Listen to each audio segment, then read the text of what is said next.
Hello everyone and welcome back to F1 23 and the Breaking Point 2 series. We kick off this episode starting with Chapter 3. This is Episode 2 and we'll be starting off with the Hungarian Grand Prix in 2022. That was all very confusing. With over half of the 2022 season now in the books, and having endured more than their fair share of teething issues, Aiden Jackson and the team at Connorsport attempt to prove their doubters wrong and make a strong statement before heading into the summer break. Okay, so we have a race at the Hungaroring now. And just for context, I have not driven this circuit in quite the while. I tend to leave it out of the My Team seasons. I'm not a particular fan of the circuit, so this could be interesting.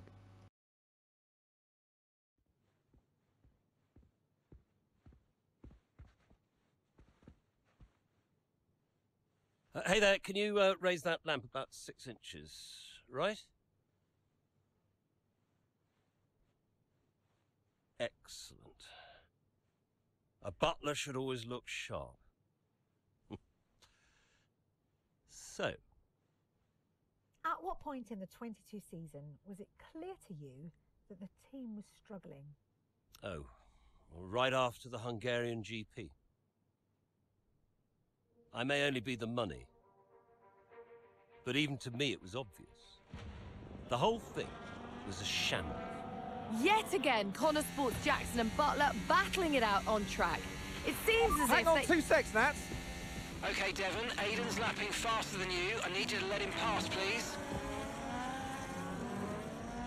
Devon, do you copy? Listen to me, I need you to let Aiden pass now. Butler just completely blanking the order there. Seems like he didn't even acknowledge it. Too true, but as you can see, no way through for Jackson. No way at all. This Connorsport rivalry is getting heated on the track here in Hungary.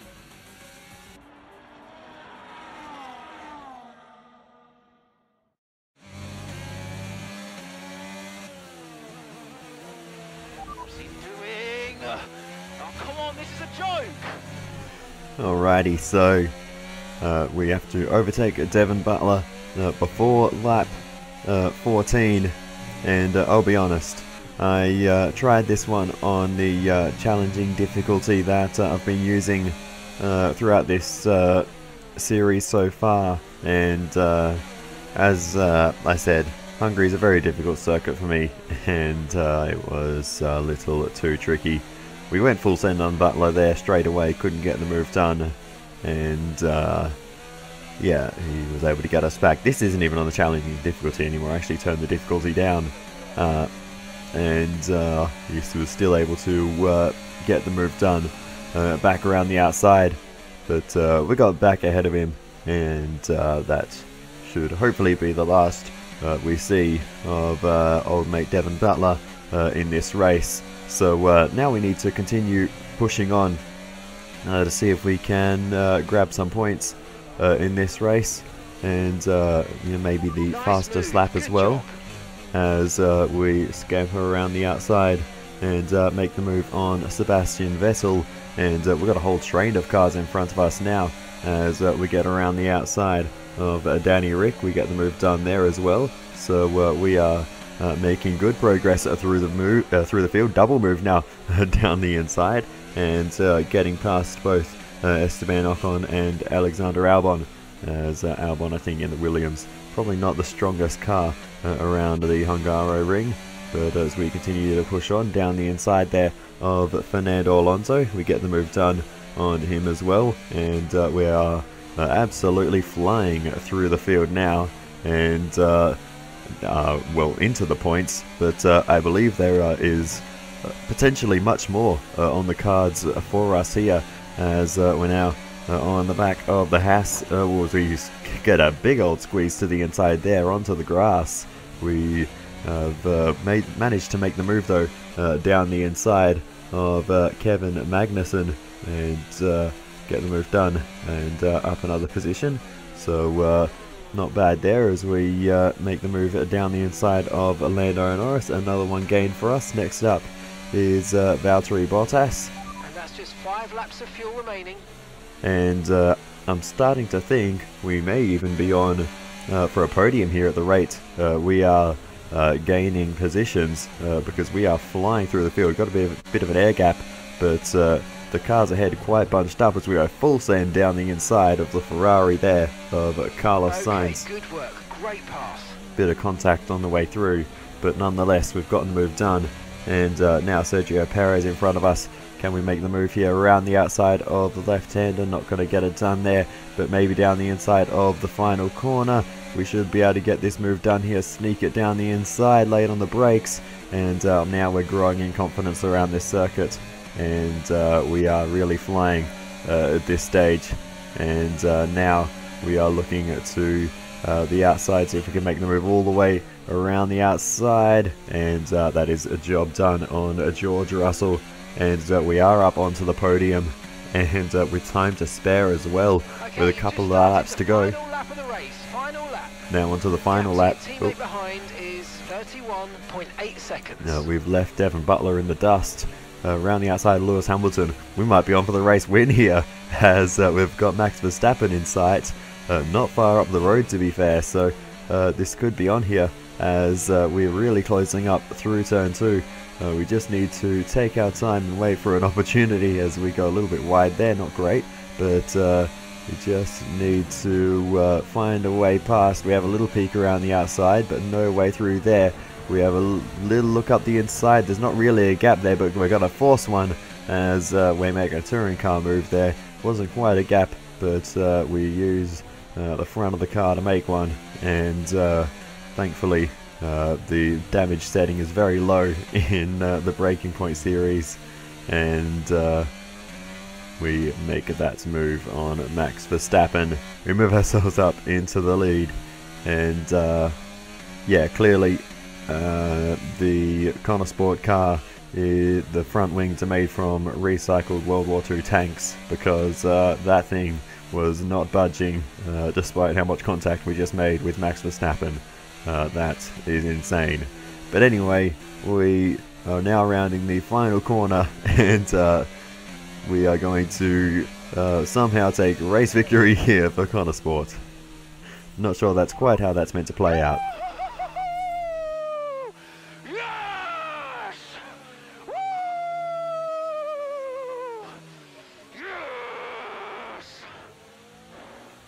Like I said, I did try to complete that race with the challenging difficulty, but I couldn't quite get to the objective, so I had to turn it down.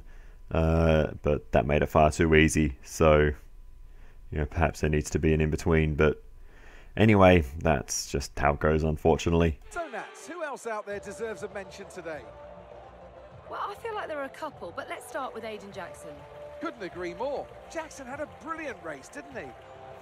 Yeah, we know Connor Sport has struggled all season. Jackson's done really well today, and that's in spite of the problems with his own teammate. Even before they became teammates, these two had their fair share of run-ins. It's a fascinating rivalry. You can't take your eyes off it for one moment. But nonetheless, some much-needed points today for Connor Sport. Here comes your top three, making their way down to the podium for what can only be described as a fantastic day for Formula One.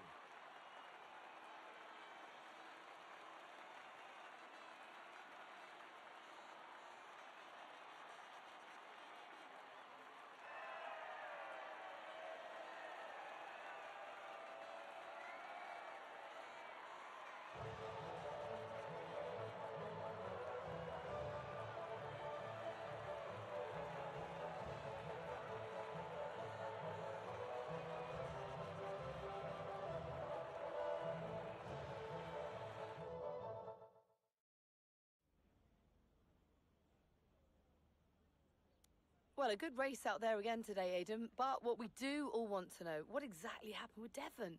It sounded like he completely ignored a direct team order. So in the previous Breaking Point series, I cut out all the time I spent thinking about each option. But this time I thought, why not explain why I chose each interview answer. This time I went with these things happen, because that's probably what I would say if I were actually in this situation. I mean, look, these things happen. Sometimes you're so focused on driving that little things can slip through the net. I'm sure we'll find out more at the debrief. Well, he did certainly seem to cause you some trouble out there today. And after that, and what happened in Canada, what would you say to those wondering if the old Jackson-Butler rivalry is well and truly back? And of course, for this one, we're going to go for the top answer. That we're focused on making Connor Sport a success. We're not going to add fuel to the fire with, well, any of the other options, really. You know, I thought there was a typo in focused, but I actually looked it up. Apparently, you can spell it with a double S. That is a correct alternative, but I have never seen that before. No, that's in the past, definitely. We're in the same team now. That's what matters. If there's anything that happens between me and Devon on track, it's because we're so focused on making Connorsburg a success. We're bound to tread on each other's toes from time to time. So issues with Devon aside, how do you feel it went out there today? Do you think the team will be pleased with your performance? And of course, for this one, we will go with the very typical driver option here. Oh yeah, it was alright. Could have always done a bit better here and there. It was a good result, for sure. But to be honest, Natalie, there's always room for improvement. I'll be studying all of the race footage and looking for new opportunities. The team will be doing the same with the car, I'm sure. So you mentioned the car there. In that regard, Connor Sport's not had the easiest of times so far this season. Has that all been sorted? Are those reliability concerns well and truly behind you? And for this one, we're going to go confident and say that no problems today. I'm confident the team have it all in hand, and you know, show that we have confidence in the team and that you know, we believe they've got it all under control. We haven't had any reliability concerns in a while.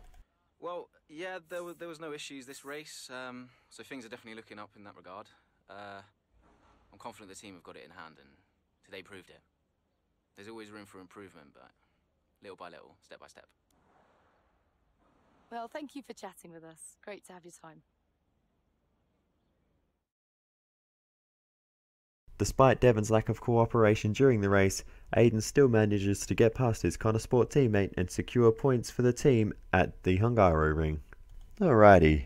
You know, I noticed throughout that interview, some of the options had little tags on them with either the performance or reputation icons and a number, presumably telling you what level you need to choose that option.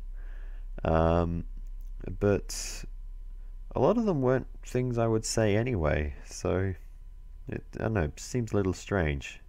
But I guess we'll see if we need to say those things in future. But yeah, that just seems a little odd that you have those options that might be locked, but they don't really seem like good things to say for the most part. Okay, I'll leave that in your capable hands. Devon, you had a problem with a team order today? Didn't happen. What? Look, I know everyone's saying I ignored it, but it didn't happen. I never got the order. Check the comms. Shoddy workman always blames his tools, eh? Check the comms. Okay, we checked the communication pipeline. Fix it. This cannot happen again. Typical. Aiden, listen. What's the point? It's just Devon being Devon. And what? That makes it okay? He's an arrogant... No, you're right to call him out. But imagine if we didn't give him certain freedoms. He'd be even harder to manage. As his father, I know. Aiden, you're the best driver that we have. And it's right for you to put Devon in his place. He needs it. The team needs it. Thanks. Between you and me, I don't think this team is right for me. I think... Honestly, we don't deserve you. And I know that you're being discussed at other teams. So just keep doing what you're doing. Sure. I'm sorry if I've spoken out of turn. About Devon. Not at all. You know the best way to keep Devon in his place? What's that? Beat him.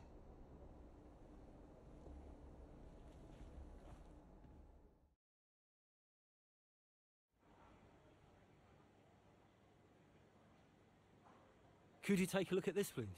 Well, that was interesting. Mr. Butler, is he trustworthy or not? I guess we'll see. We have more decisions for Mr. Connor to make, so let's have a little look at this. So we have to choose one of our drivers to make a cameo appearance in a movie, and we have to, of course, choose between Aiden or Devon, and well, it's an interesting choice. We can well, use it as an ego booster for Aiden Jackson, or send Devon along, and well, if we send Aiden, apparently we'll never hear the end of it from Devon. So it's an interesting decision, and you know, ones like this, will it even have a consequence at some points along the line, or do we just decline it altogether? I'm not going to do that, but you know, you can spend 5 minutes pondering this, and it could actually be entirely inconsequential. Who knows? But given the previous interview and how Davidoff was just saying that Devon needs certain privileges, perhaps this is a good time to do that. We'll take his advice this time, and he can have the cameo. Kind of suits him. And apparently Devon has spilled the beans about the comms issue, and I mean, there's no point denying it. We will go ahead and confirm that. Team building went ahead as planned, and positive feedback. All good. Some people were disappointed that Devon's promised tours didn't go ahead, but no big deal. Okay.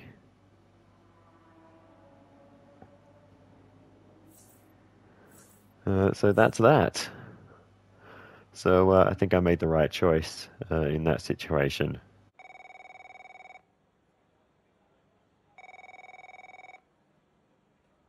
Davidoff. So, I had a word with Aiden. And? Nothing to worry about. Don't think there'll be any more problems. What did you say? Doesn't matter. We level with each other. Just leave Aiden to me from now on. And what about Devon? What about Devon? We both know it wasn't the comms, right? Andrea, listen. Devon may push his luck from time to time, but I won't have his integrity questioned. If he says it was the comms, then you know what to do.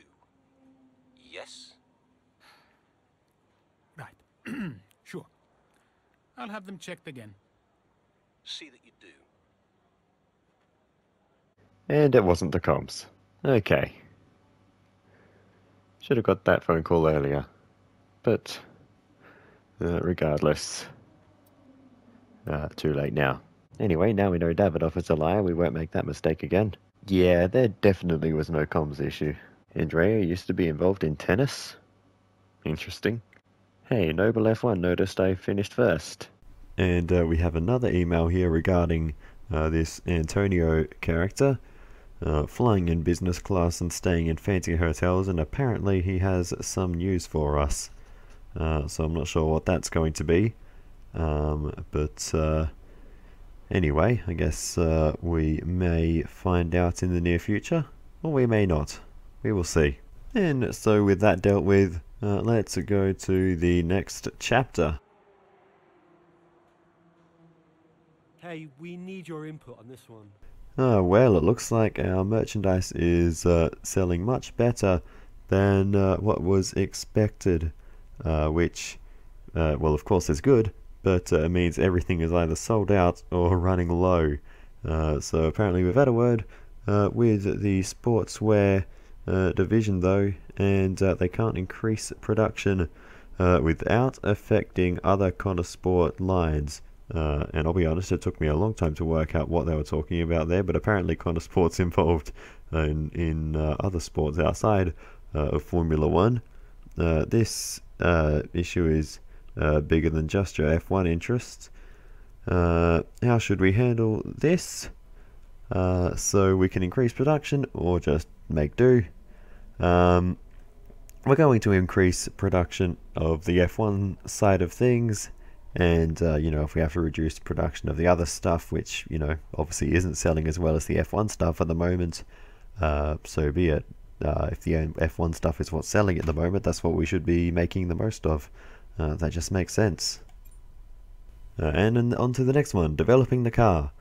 So the R&D team, of course, doing their thing, are starting to look towards next year, and basically we need to tell them where to focus their attentions.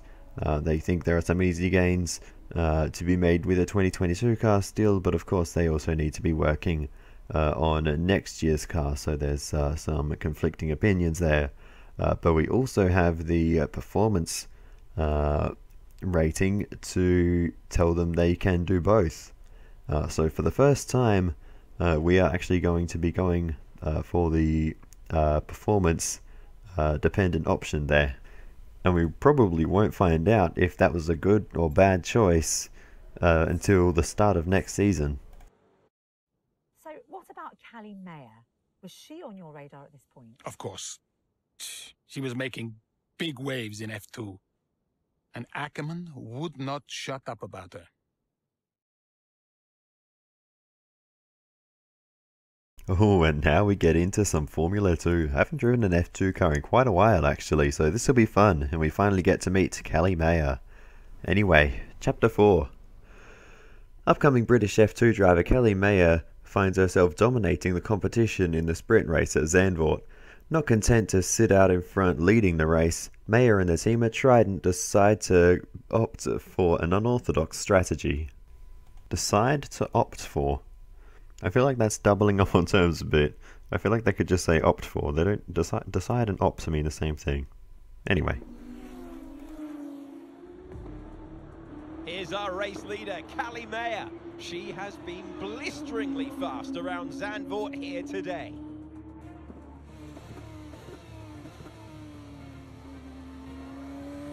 And look at that! She's going into pit! Interesting strategy they've decided on there. She has been lapping at rapid pace, but is this the right call?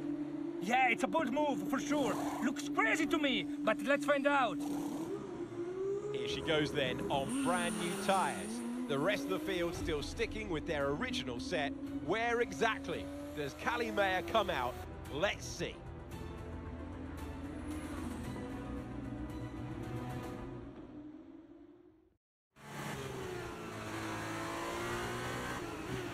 Okay, Callie, let's go. We're going to leave it to you. You know what to do. Come on. Copy that. I'm on it. Okay, this is interesting. This is a rarely used strategy in Formula 2, where they make a pit stop in the sprint race. I can only think of very few situations where it has worked. Luca Giotto in the Bahrain sprint race in 2019. Usually it's only in Bahrain where it's done, never at Zandvoort, but yeah, we'll see if we can pull it off here, but yeah, let's go for it. Alrighty, so here we go. Our first target is Jack Doohan in the Alpine liveried UNI Virtuosi, I believe the team was called, or maybe it was just Virtuosi. I forget what year they dropped the UNI from the name. But anyway, I believe they're Invicta Virtuosi this year. I don't know, they change their names more often than any other team, I believe. It's ridiculous how often they change their name. Nice move, good job. That team, but anyway, we continue pushing on, and we move ourselves up a few more positions out of Roy Nissany and Jehan Derubala. Next up is the Brazilian Enzo Fittipaldi, and that is, of course, the I believe the grandson of the great Emerson Fittipaldi, multiple F1 champion, of course, as we work our way through the middle sector, and we're trying to, of course, close the gap to him. We'll eventually be able to make the move. Enzo Fittipaldi being supported by the Red Bull Academy along with this year, I believe, 5 other drivers in Formula 2. It's quite ridiculous. There are Red Bull livery cars everywhere in Formula 2. There are so many of them. But anyway, we continue to push on. We make the move on Teo Porcher, a Sauber Junior, and we've now got a Yumu Iwasa in front of us, another Red Bull Junior, and we make our way past the Japanese driver, and we are storming through the field.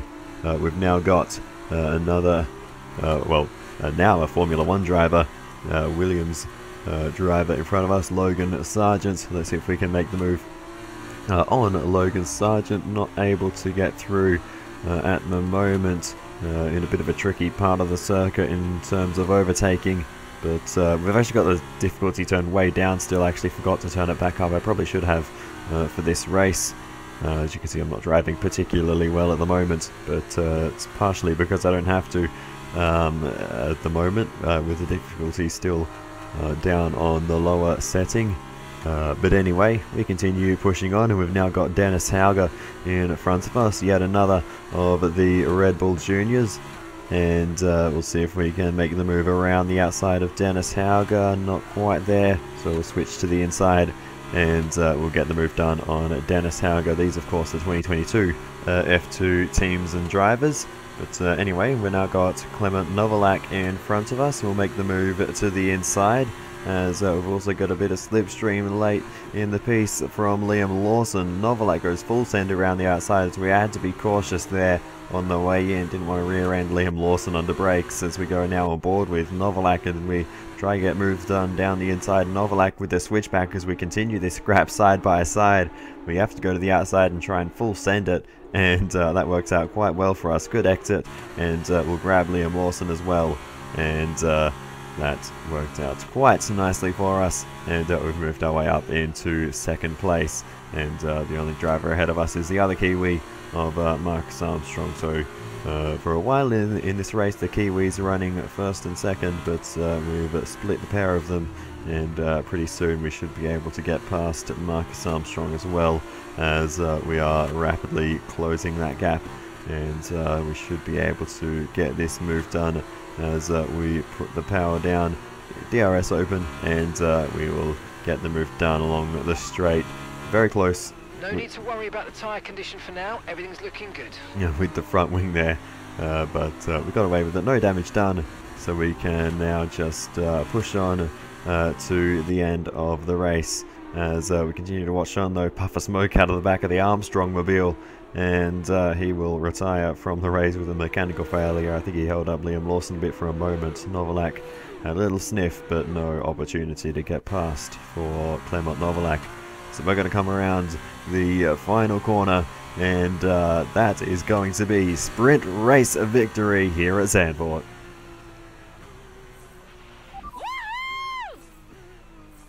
And a very short and sweet celebration from Callie Mayer there. Callie Mayer, take a bow. What a masterclass to finish first here in the Netherlands. It was such an unlikely strategy from Mayer, but she and the team have made a success of it. What a race, what a performance, what a genuine joy to watch. Our drivers are making their way out for the podium celebrations, and it's going to be Trident picking up the winner's trophy. Congratulations to the entire team for coming out on top in that amazing race.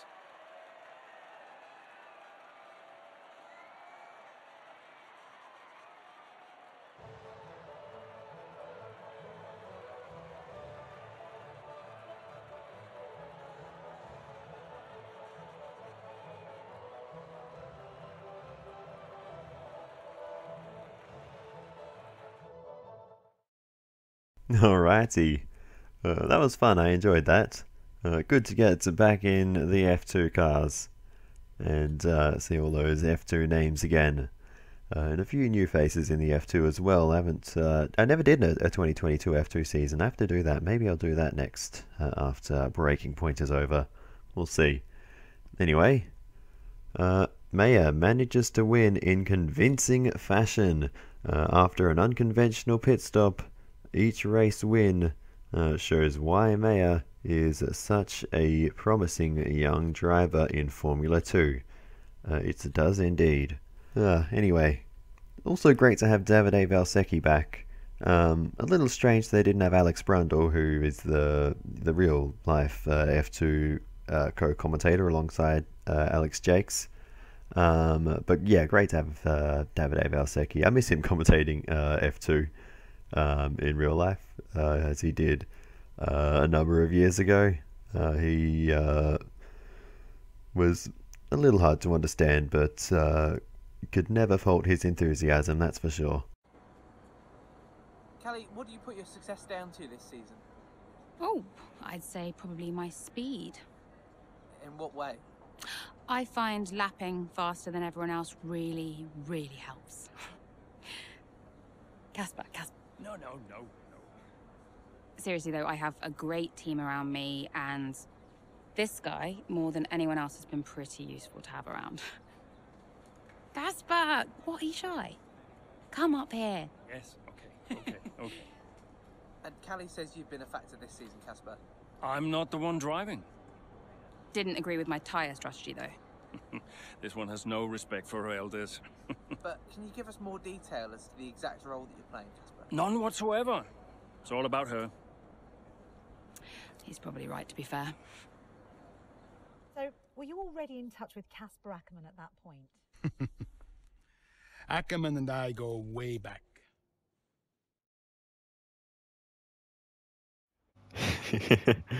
Well, she's a bit cheeky, but anyway, I like it. Well, who are we now? We are Callie Mayer at the moment, at the at Trident, I assume. Let's. Oh, okay. We have a phone call. Let's see this. Let me guess, you saw the race, couldn't be prouder, and everyone in the office wouldn't stop screaming. Well, that saved me a few minutes. Guess I'll speak to you later then. How are you, Mum? Oh, I couldn't be prouder, Cal. That was one hell of a race. Everyone in the office wouldn't stop screaming. Shut up. Honestly, the way you're driving, I think we're going to have to change your name. What's here this time? Callie Winner. You've got this in the bag, Cal. Oh, okay. That is the kind of award-winning journalism that we really do need right now, but one race at a time, okay? That sounds like Casper talking. Is he looking after you? Yeah, always. Actually, I've got a meeting with him that I'm running a bit late for, so I've got to dash. I'm sorry. Oh, okay, sweetheart. Call me tonight and well done. Yeah. Alrighty. I love the phone calls. Yeah, sure, there's a meeting. The up-and-coming Callie Mayer. You know, I just noticed, if you watch Callie's phone slide off the screen frame by frame, it kind of breaks in half. Piastri's a McLaren, for real this time. Remember when all that was going on? They actually... Oh, that was on the Zandvoort weekend. They announced it midway through the Formula 2 race, didn't they? One of the Zandvoort races. I remember the F2 commentators actually making that announcement mid-race that Piastri would be moving to McLaren. Strange times. Yes. Howdy, formally announced F1 entry. It was the comms. Sorry, I can't hear you. Speak louder. Oh, that's right. Charles Leclerc did the pit stop strategy in Bahrain as well back in 2017. Wasn't watching F2 back then, though. And just while I think of it, Callie Mayer did come close to pulling off the sprint race pit stop strategy in Hungary 2020. He caught up to race winner Luca Giotto on the final corner of the final lap, but ultimately fell half a second short of the high-tech driver. Casper Ackerman's not too impressed about being in front of the camera, although he still hopes that they caught his good side. Email from the big boss of Trident, just saying thank you for being awesome. and a bunch of boring stuff. And that's going to do it for this one, so I'll say thank you so much for watching all the way to the end. I really do appreciate it. Feel free to give me some feedback in the comments, it's always very helpful. And other than that, I will see you next time. Goodbye.